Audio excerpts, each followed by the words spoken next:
बोलिए राजा रामचंद्र की जय। भगवान श्री राम सेवरी के आश्रम पर पधारे हैं। सेवरी से बात के क्रम में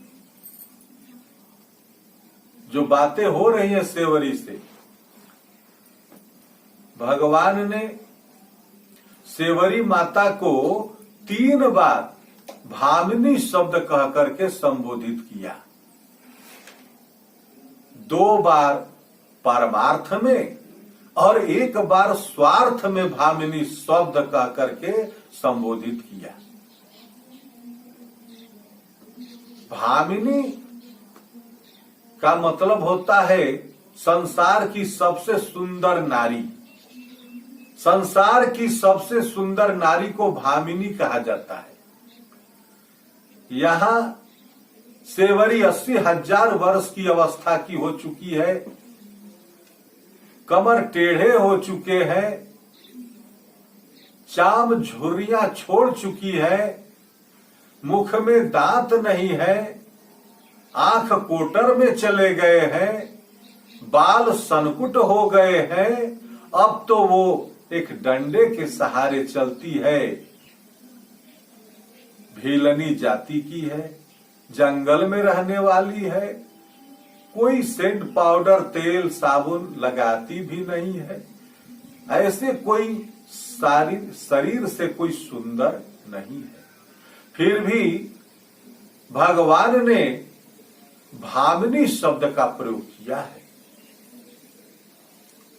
सबसे पहले परमार्थ में भगवान ने सेवरी को कहा कि कह रघुपति सुनु भामिनी बाता, मानहु एक भगति करनाता। यहां भामिनी शब्द का प्रयोग करते हुए भगवान ने कहा। और जब नवधा भक्ति हुई, नव भक्ति की चर्चा की और चर्चा करने के बाद भगवान ने कहा कि सोई अतिशय प्रिय भामिनी मोरे, सकल प्रकार भगति दृढ़ तोरे। यहां भामिनी शब्द का प्रयोग हुआ। और स्वार्थ में भगवान ने 1 बार भामिनी शब्द का प्रयोग किया माता सेवरी के सामने। कहा कि जनक सुता कई सुधी भामिनी, जानहु कहू करीबर गामिनी। मेरे गजगामिनी सीता के बारे में हे भामिनी अगर कुछ जानती हो तो बता। ये भगवान स्वार्थ में भामिनी शब्द का प्रयोग कर रहे हैं। मानस में सुपर्णखा गई है लक्ष्मण जी के पास विश्व सुंदरी बनकर, और लक्ष्मण जी ने वहां विश्व सुंदरी रूप देख करके कहा कि भामिनी सुनु मैं उनकर दासा, पराधीन नहीं तोर सुपासा। अयोध्या में महाराज दशरथ जी कोप भवन में जाते हैं कैकई के पास, और कैकई विश्व सुंदरी थी। अब वहां उसके सौंदर्यता को देख करके महारानी कैकई के सामने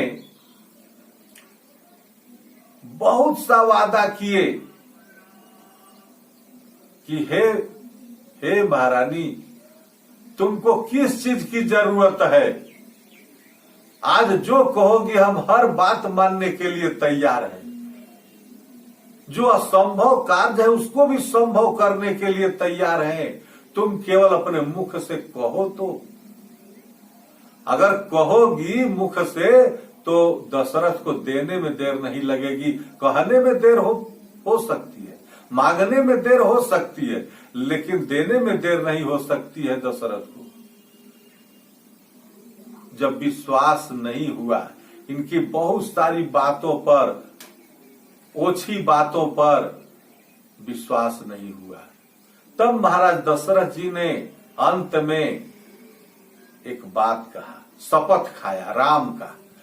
कहा कि जो कछु कहूं कपट तजी तो ही, भामिनी राम शपथ सत मोही। भामिनी राम शपथ सत मोही। आज दशरथ जी कैकेयी को भामिनी शब्द कह करके संबोधित कर रहे हैं। ये मानस का यही है दशरथ शपथ। आगे हम इसकी चर्चा करेंगे। केवट के प्रसंग में केवट भी दशरथ शपथ खाया था।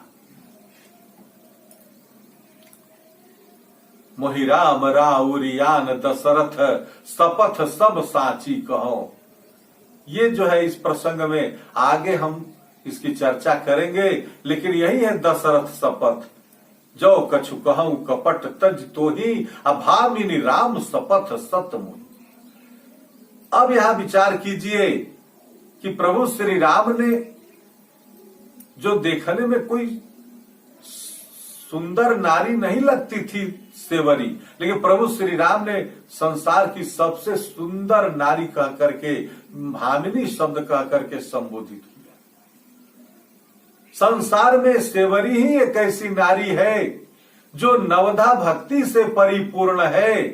इसीलिए भगवान श्री राम ने देखा कि बाहरी सौंदर्यता सेवरी का न देखते हुए आंतरिक सौंदर्यता को देखा और भामिनी शब्द का प्रयोग कर दिया। क्योंकि भगतहीन नर सोहई कैसे, जल बिनु बारिद देखिए जैसे। जैसे मेघ हो और जल के बिना शोभाहीन होता है, उसी तरह से आदमी हो और उसमें कोई भक्ति न हो भगवान की तो शोभाहीन होता है। यहाँ तो नवधा भक्ति से परिपूर्ण है सेवरी, इसीलिए ये जो है इसके अंदर सौंदर्यता है।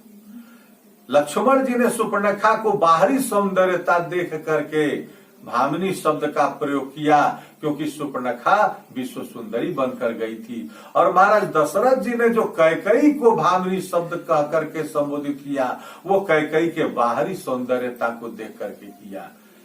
बोलिए राजा रामचंद्र की।